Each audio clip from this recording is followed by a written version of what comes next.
anchoring is not what people make it seem like you're just reading off of a prompter, but anchoring is acting in a sense, where I got like a random call. For some reason, I just answered the phone, and then there was this guy talking about I'm from CBS, blah, blah, blah. I've seen your reel. I would say, especially if you want to get into media, continue to work on your writing skills. Good afternoon, happy Thursday, and welcome to CBS 44 News. I'm Cameron Sanders.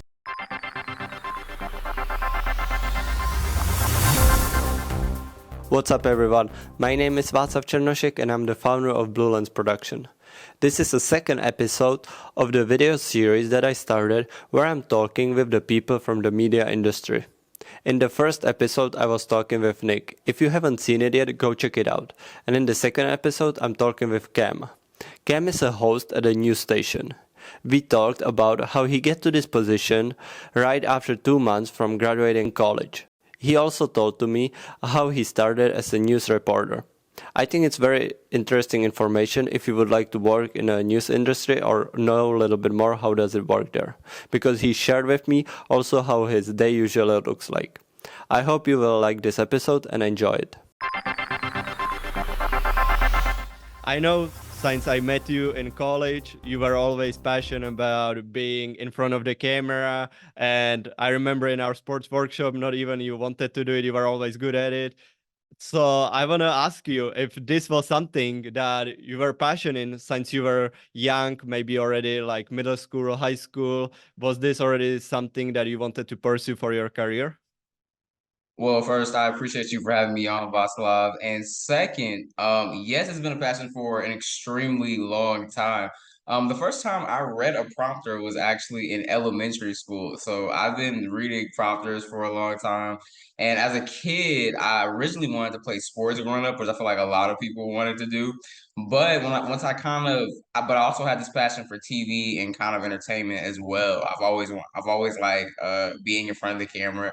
I've always been an animated kid, so like having that opportunity was something I always wanted. And so when sports necessarily didn't work out, I completely shifted gears and it completely worked. In high school, I was the editor of my newspaper. I wrote sports. I did all of those type of things. I'm a member of I think it's like the National Journalism Club. Growing up, I watched a lot of sports TV as well. So it's been a passion for a long time, something I've always kind of like wanted to do. So when you were in that high school decision to go either to go college or pursue something else, so it was for sure for you, you want to go to, you studied mass media program. So was there maybe like option that you would go just like news production? Because, you know, I know you can choose like journalism or just like all the way like sports production, or you kind of liked the mass media program where you can try all different production wise? As far as what I wanted to choose, I always kind of wanted to go the sports route. But see, I'm an anchor now, so I'm doing kind of the news route because a lot of people they have to start off doing news to transfer to what they want to do. So this is kind of why I'm doing news. Sports is my real passion, but I'm doing news now, and it's kind of made me think a little differently as far as being an anchor and doing different things because it's like maybe I'm bigger than sports. Maybe do I want my own show now or something else like that? Because there's so many things you can do once you start anchoring and once you have the ability to be on the news. So when you have these opportunities in media, you never know where you could go, but you know you have to find a starting place somewhere, right? And that's where it kind of that's where it kind of works.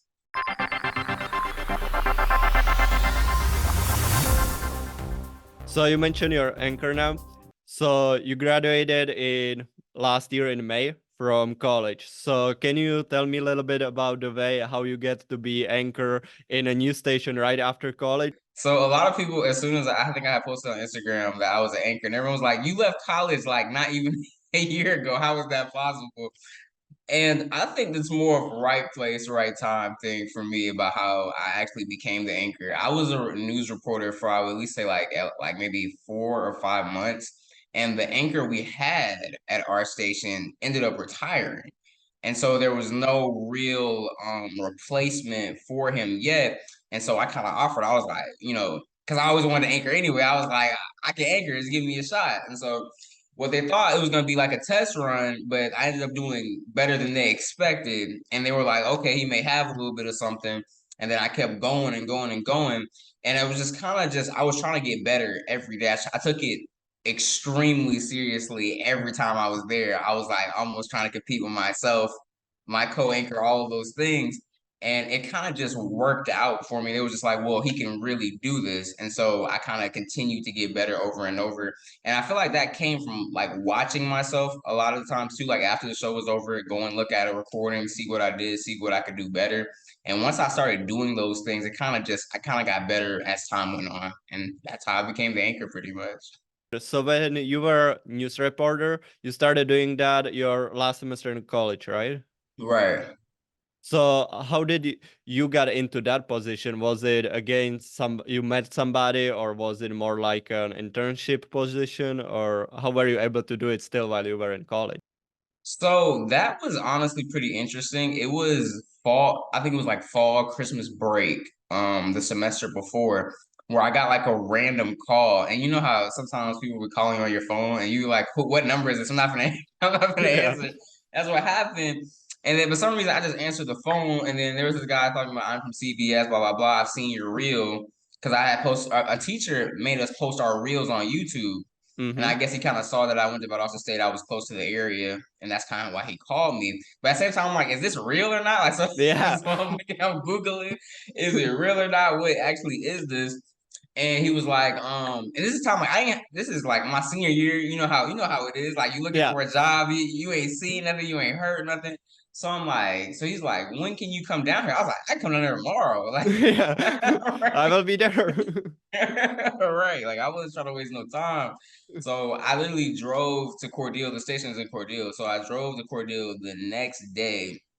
They put me through like a lot of this training things. What would you do in this situation? What would you do in that situation? And then it was probably like maybe 2 weeks later, they was like, is it possible for you to give us a story a week on Fridays, although you're already in school? And I was like, I mean, I could try give it my best effort. And that's kind of where that came from. And it Mm-hmm. came with challenges because as our classes are crazy, Yeah. especially those sports workshop classes, the And news workshop especially classes. senior year. Right, that's what I'm saying. I had the senior project, so I'm doing all of these Yeah. things and turning in a news package on Friday.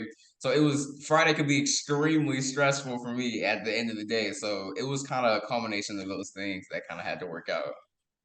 So when you get into that position, and did you feel like you know what you're doing based from what you learned from school, or were you now like in the water and you didn't know what to do and you were trying to figure out Google stuff and do your best? As far as finding different type of stories, I feel like I didn't know what I was kind of doing at certain times because it's like what is newsworthy and what's not newsworthy. Mm-hmm. What's higher purpose that should be on TV and what could kind of wait. That's kind of like the biggest push and pull thing that I had to go through. But as far as what I say, I think about Austin State, um, the variety of things they made us do kind of helped in the long run because we knew how to do everything by then. Yeah. We knew how to work a camera. We knew how to do all of these certain things. And I feel like I was kind of natural at being in front of the camera, so I've never really struggled with that. But all of those other things, I felt very prepared to do what I was supposed to do. So I feel like our school kind of did a good job of preparing us for what I had to do. So, but the finding stories aspect was hard. But as far as Yeah. being a reporter, I kind of got the hang of it pretty quick. Good. And so before that last semester, before you got this call, and so you mentioned that you posted a reel and that's where it came from. But is Right. there something that you think you did in your college career before it that helped you to get attention from this guy to actually give you a call? And maybe in your reel, do you think you stand out with something from somebody else that actually grabbed attention and he was like, hey, he's doing good job, let's call Cam? So before I came out with that reel in college, my freshman, sophomore, junior, and senior year, I had a sports show called Takeover with two other people. Mm-hmm. That show ranged, like I said, for 4 years. It got it got a lot of attention, it got a ton of views, and it was kind of like practice for me as well. It was something I always threw on my resume as well because it was endless reps. It was all ad lib. It was a lot of things, and we did it for so many episodes. We did it for 4 years. So Yeah. it was a ton of footage on me doing that. And all that did was kind of help build who I am today because it put me in different situations. It put me in uncomfortable things, having to put a schedule together, having to edit, having to do certain things, having to come up with so many different things, definitely helped me do what I do now. It made it a little bit easier. And as far as anything that stuck out in my reel, I don't know what maybe they just saw a kid with a lot of potential. Because I mean, now looking at my reel now, I'm looking like, oh my gosh, that's hideous compared to what I can do right now. But I think it was more of just how I was breaking down the stories. You know, I'm a guy with a whole lot of energy. They probably saw that. And there was a lot of other things we did in school too. Like I remember we did like an election show. We did a lot of other different Hmm. things to kind of show different aspects of us. And so maybe I think that helped as well, but a little bit of everything kind of. So after you graduated college, they were like, now we're gonna offer you full-time A full-time position. job, yeah. They wanted to make sure I Good, graduated first, yeah. good. So for that time, you did a little bit of the still like news reporter, and then you Mhm. did go into the anchor. So when you, I guess you already knew a little bit the environment when you started the part time, but when you actually got into anchor and now you sit down, you know, at the table, you are at the news station, the Right. cameras, you're the main anchor. How was that feeling? Like something that you only seen in the TVs before, and now you're actually there. Right. It felt like definitely a sense of accomplishment. It's like when you go in your media career, you're always trying to take the next step forward. Like, what's the Yeah. next big thing over and over again? So it's kind of like you want to live like in like that moment, kind of like, wow, I'm like the anchor Yeah. now. And you know, everyone's kind of excited for you.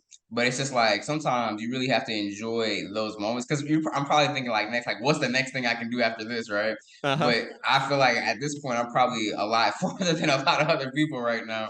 So it's Yeah. just kind of in the in the middle of how can I, you know, continue to grow, but also appreciate the moment. But I was very happy about it at the time.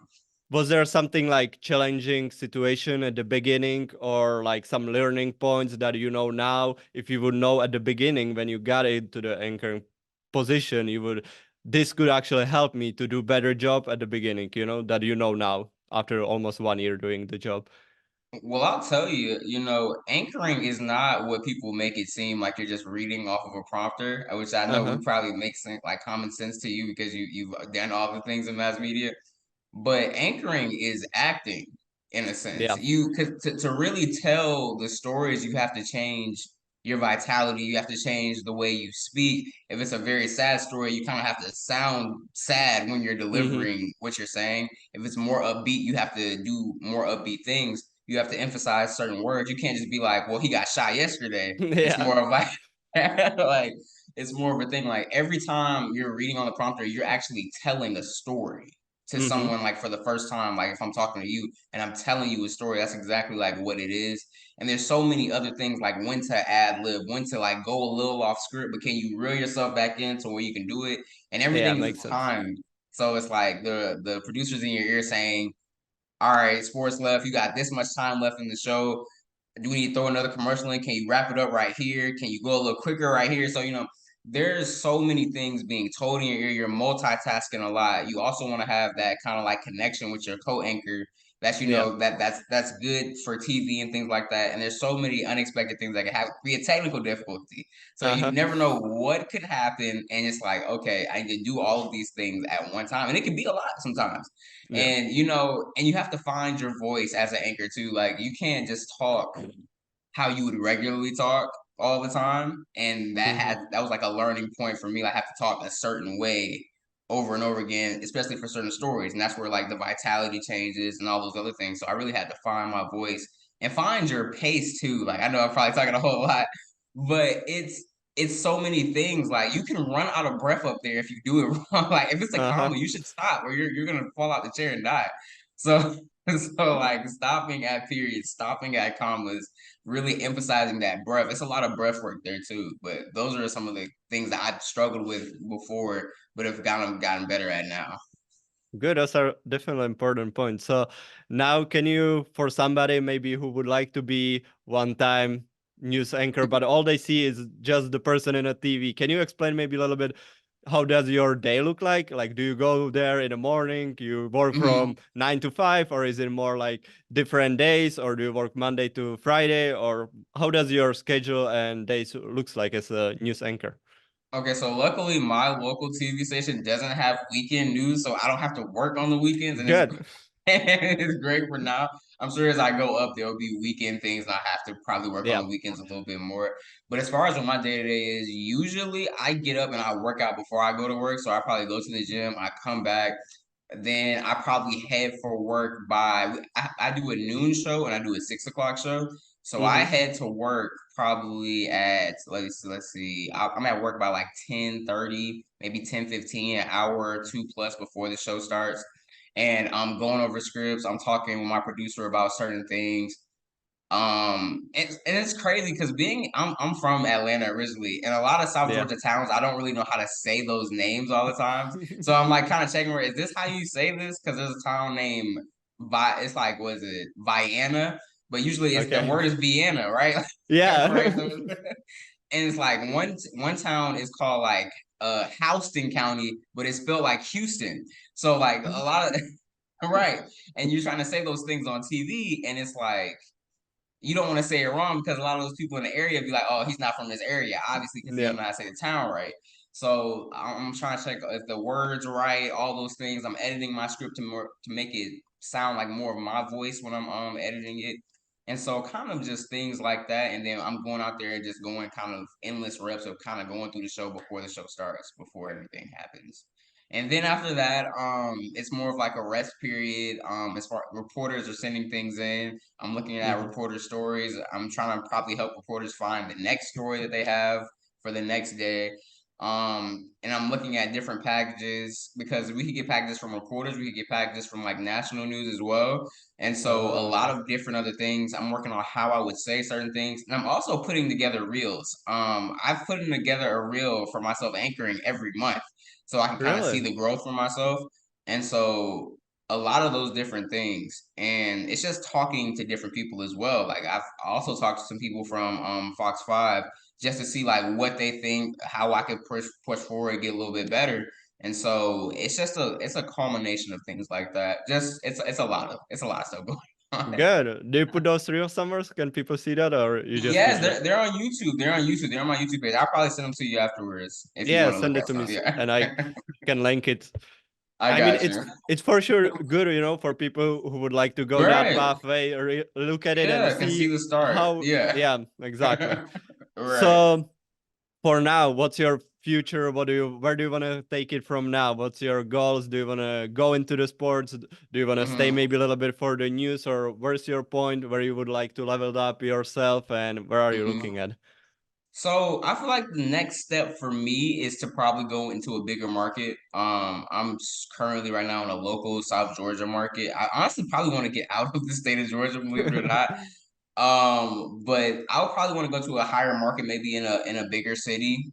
Mm-hmm. And as far as what I would want to choose, it's kind of hard, Vaslav. I grew up, you grow up thinking you like something, and then something else comes along. It's like, do I still like it as much? Do I still like it as much? And so it's been sports this whole entire time. And then I felt like when I was anchoring the news, I had like so much control of, I had control of the sports, I had control of everything. Yeah. So it's like, how much do I want? But I still see myself kind of in that sports realm as well. But I also see myself in the realm of kind of having like I love interviewing people live on TV as well. So Mm-hmm. having the chance to interview people live and having kind of like that talk show feel is fun in my opinion as well. So having Yeah. those are the top things right now. But yeah, I would say the short term goal is kind of getting into a bigger market. The long term goal is probably either having my own show or being more in sports personally for me.